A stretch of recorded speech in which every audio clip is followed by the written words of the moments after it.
বন্ধুরা নমস্কার।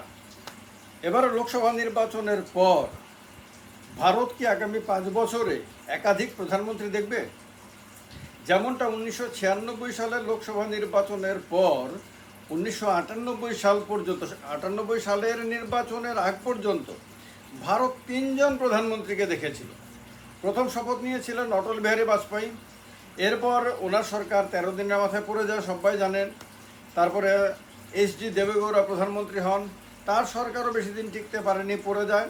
তারপরে আই.কে. গুজরাল প্রধানমন্ত্রী হন, তার সরকারও পড়ে যায়। এরপরে আবার 1998 সালে নির্বাচন হয়, সেই নির্বাচনে নতুন সরকার প্রতিষ্ঠিত হয়।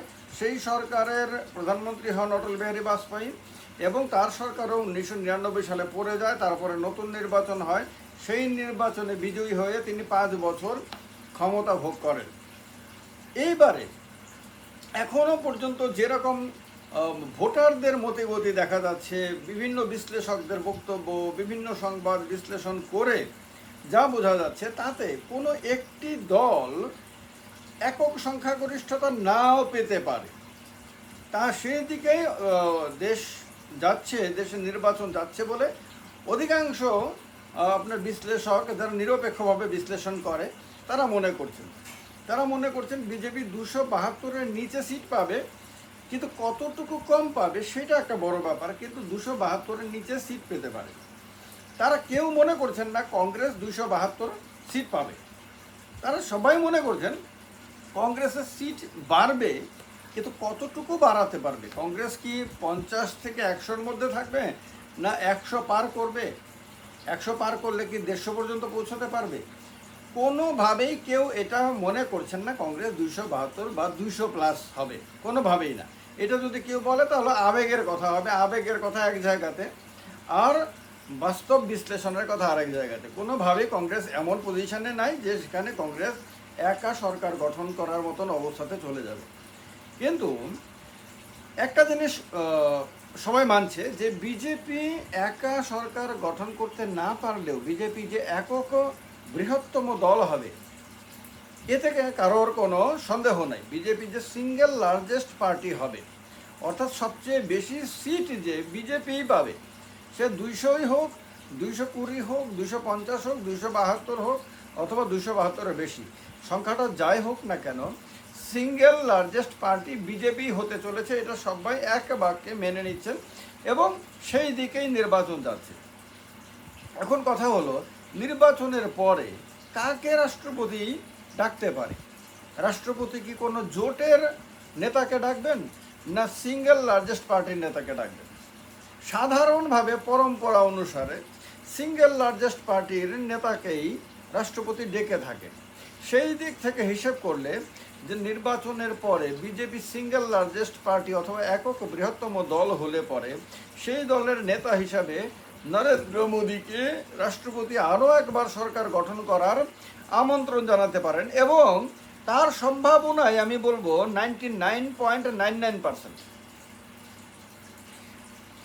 বিরোধী জোট যত আসনই পাক না কেন, সম্ভাবনা ম্যাক্সিমাম বা প্রায় পুরোটাই সম্ভাবনা যে একক বৃহত্তম দল হিসেবে বিজেপির নেতাকে, মানে এটা সম্ভাব্যতার কথা বলছি, বিজেপির নেতাকেই রাষ্ট্রপতি আহ্বান জানাবেন সরকার গঠন করার জন্য। সেই ক্ষেত্রে নরেন্দ্র মোদী তৃতীয়বারের জন্য শপথ গ্রহণ করবেন। এর আগে 14-তে শপথ গ্রহণ করেছেন, 19-এ শপথ গ্রহণ করেছেন, 2024-এ নরেন্দ্র মোদী প্রধানমন্ত্রী হিসেবে শপথ গ্রহণ করবেন। পরিস্থিতি পর্যবেক্ষণ করে এই ব্যাপারে কোনো সন্দেহ নেই, শপথ গ্রহণ করার পর তাকে আবার পার্লামেন্টে আপনার এটা প্রমাণ করতে হবে যে মেজরিটি তার সঙ্গে রয়েছে, অর্থাৎ সংখ্যাগরিষ্ঠ। এবার এতক্ষণ তো ছিলেন একক বৃহত্তম দলের নেতা, সম্ভাব্যতার কথা বলছি।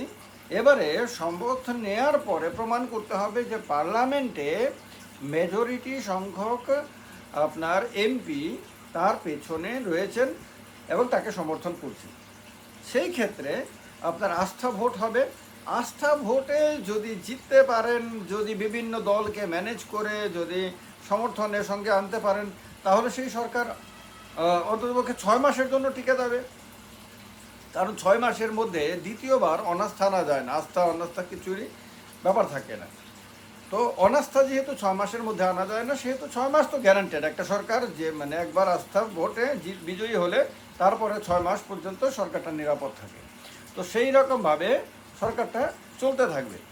এরপরে মাঝখানে যদি কখনোই কোনো দল একাধিক বা এক দল যাদের সমর্থন তুলে নিলে সরকার পড়ে যাবে, সেরকম যদি কোনো ঘটনা ঘটে তাহলে সরকার পড়ে যাবে। সেক্ষেত্রে নতুন কেউ দায়িত্ব নেবে। হয়তো দ্বিতীয় স্থানে থাকা কংগ্রেসই দ্বিতীয় স্থানে থাকবে, যে সে নিয়েও কারো কোনো সন্দেহ নাই। সেক্ষেত্রে কংগ্রেসের নেতাকেও ডাকতে পারেন, সেই ক্ষেত্রে কোনো জোটের নেতাকেও ডাকতে পারেন। তো এইটা হলো একটা সম্ভাবনা। এবার কথা হলো যে বিজেপির সরকার যদি পড়ে যায়, আপনার আস্থা ভোটে যদি বিজয়ী হতে না পারে, তাহলে কি হবে? তাহলে কংগ্রেসের নেতৃত্বাধীন অথবা বিরোধী কোনো দলের নেতৃত্বাধীন, যাকে লিডার হিসাবে মান্যতা দেওয়া হবে, তার নেতৃত্বে ইন্ডিয়া জোটকে সেই ক্ষেত্রে রাষ্ট্রপতি আমন্ত্রণ জানাতে পারেন, সম্ভাব্যতা রয়েছে সেক্ষেত্রে। সেই ক্ষেত্রে ধরুন রাহুল গান্ধী, আমরা তর্কের খাতিরে আমরা ধরে নিচ্ছি যে রাহুল গান্ধী হবেন ইন্ডিয়া অ্যালায়েন্সের নেতা। তো সেক্ষেত্রে রাহুল গান্ধীকে ইনভাইট করা হবে, রাষ্ট্রপতি ইনভাইট করবেন যে এবার আপনি জোটের নেতা হিসেবে আপনি আসুন এবং শপথ গ্রহণ করুন। তারপরে ধরুন রাহুল গান্ধী শপথ নিলেন, প্রধানমন্ত্রী হলেন। এবারে আপনার আস্থা ভোট হলো, ধরে নিলাম যে রাহুল গান্ধীর নেতৃত্বাধীন সরকারকে মেজরিটি সংখ্যক এমপি সমর্থন করে দিলেন এবং সেই সরকার 6 মাসের জন্য নিশ্চিত হয়ে গেল। এবার 6 মাস নিশ্চিন্ত মনে সরকার চালাতে পারে। এবার যতদিন পর্যন্ত না এই অ্যালায়েন্সে কোনো ফাটল দেখা দেয়, অ্যালায়েন্সে কোনো ধরনের সমস্যা দেখা দেয়, ততদিন পর্যন্ত সরকার চলবে।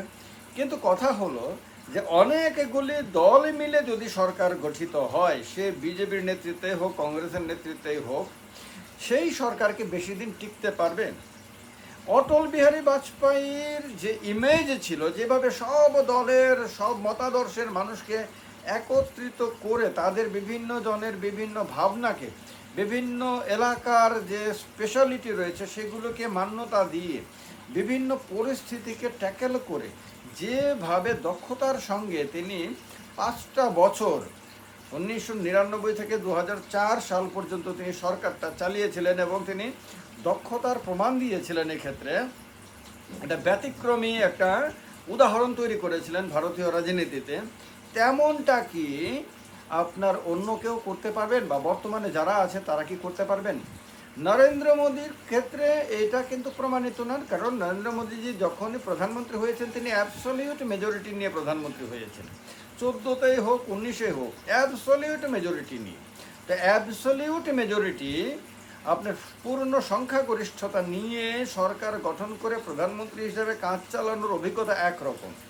এবার মেজরিটি না থাকলে অন্য দলগুলোর ওপর নির্ভরশীল হয়ে সরকার চালাতে হলে তার অভিজ্ঞতা কিন্তু আরেক রকম। সেই নরেন্দ্র মোদীকে কিন্তু ভারতবর্ষের মানুষ দেখেনি, যে নরেন্দ্র মোদী জোটের ওপর নির্ভরশীল হয়ে সরকার চালাচ্ছেন।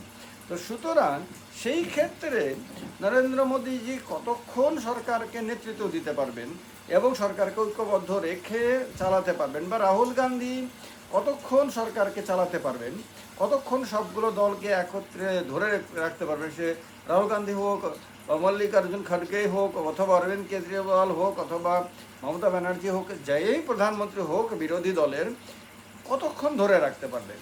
সেই ক্ষেত্রে যদি ধরে রাখতে না পারেন, সেক্ষেত্রে যদি বিভিন্ন দলের মধ্যে মতভেদ তৈরি হয়, দাবি দাওয়া ইত্যাদি বিভিন্ন কিছু নিয়ে যদি ঝামেলা দেখা দেয় 1 বছর 2 বছর পর, তাহলে আবার সরকারের পতন হবে এবং আবার নতুন কেউ প্রধানমন্ত্রী হিসেবে শপথ গ্রহণ করবেন।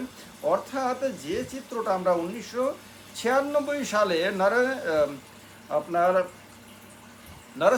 পিভি নরসিংহ রাওয়ের সরকারের পতনের পরে নির্বাচনের মধ্য দিয়ে যে সরকার হয়েছিল, সেই যে পার্লামেন্ট গঠিত হয়েছিল, সেই পার্লামেন্টে আমরা দেখেছি যে 5 বছর না 2 বছরের মধ্যে আমরা 3 জন প্রধানমন্ত্রীকে দেখেছি। তো সুতরাং সেই রকম আবার কোনো চিত্র আসে কিনা সেটাও একটা বিশ্লেষণের বিষয়, সেটাও একটা কৌতূহলের বিষয়, সেটাও একটা গুরুত্বপূর্ণ আলোচনার বিষয়। সেটাও দেখার জন্য আমাদের অপেক্ষা করতে হবে। সেটা তো অনুমান করা যায়, বিভিন্ন ধরনের সম্ভাবনার কথা বলা যায়, কিন্তু গ্যারান্টি দিয়ে কেউ বলতে পারে না যে 4 জুন আদতে কি হচ্ছে।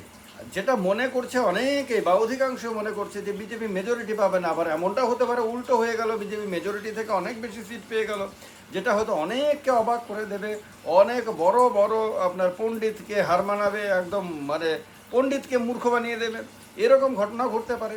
আবার হতে পারে বিজেপির সিটের সংখ্যা এত কমে যেতে পারে যেটা বিজেপির অতি অন্ধভক্ত, অতি বড় ভক্ত, যদি অধিকাংশ ভক্ত নকল হয়, হ্যাঁ, বিভিন্ন স্বার্থের কারণে ভক্ত হয়, তো অধিকাংশ ভক্তই সেক্ষেত্রে অবাক হয়ে যাবে। তো যে কোনো কিছুই ঘটতে পারে। কি ঘটে আদতেই শেষ পর্যন্ত কোনো একক দলের সংখ্যাগরিষ্ঠতা ছাড়া জোট নির্ভর সরকার গঠিত হয় কিনা? যদি জোট নির্ভর সরকার গঠিত হয় তাহলে কিন্তু মাঝপথে সেই সরকারের সামনে সংকট আসার সম্ভাবনা ম্যাক্সিমাম থাকবে, এবং সেই ক্ষেত্রে ভারত আগামী 5 বছরের মধ্যে একাধিক প্রধানমন্ত্রী দেখতে পারে, এবং মধ্যবর্তী নির্বাচনের সম্ভাবনাও সেই ক্ষেত্রে উড়িয়ে দেওয়া যায় না। তার সম্ভাবনা অতীতকে বিশ্লেষণ করলে আমাদের মাথায় রাখতে হবে আগামী 5 বছরের জন্য। এক্ষেত্রে আপনাদের কি মতামত? আপনাদের কি মনে হয় যে বিজেপি একাই সংখ্যাগরিষ্ঠতা নিয়ে এককভাবে সরকার গঠন করবে? না, বিজেপি সরকার গঠন করবে, কিন্তু অন্য দলগুলোর সমর্থন নিয়ে জোট হিসেবে, এনডিএ হিসেবে বিজেপির নেতৃত্বে সরকার গঠিত হবে। সেটাও আপনারা জানাবেন। বা কংগ্রেস একক সংখ্যাগরিষ্ঠতা পেতে পারে বলেও কেউ যদি মনে করেন সেটাও জানাবেন। অথবা কংগ্রেসের নেতৃত্বাধীন ইন্ডিয়া অ্যালায়েন্স, ইন্ডিয়া জোট কি সরকার গঠন করতে পারবে কিনা। আর যে সরকার গঠন করুক, জোট সরকার হলে সেই সরকার 5 বছর টিকে থাকার সম্ভাবনা কতটুকু আপনাদের মনে হয় সেটাও জানাবেন কমেন্ট বক্সে কমেন্ট করে। ভালো লাগলে ভিডিওটি শেয়ার করবেন, লাইক করবেন, এবং নিজেদের মতামত অবশ্যই জানাবেন। নমস্কার সবাইকে।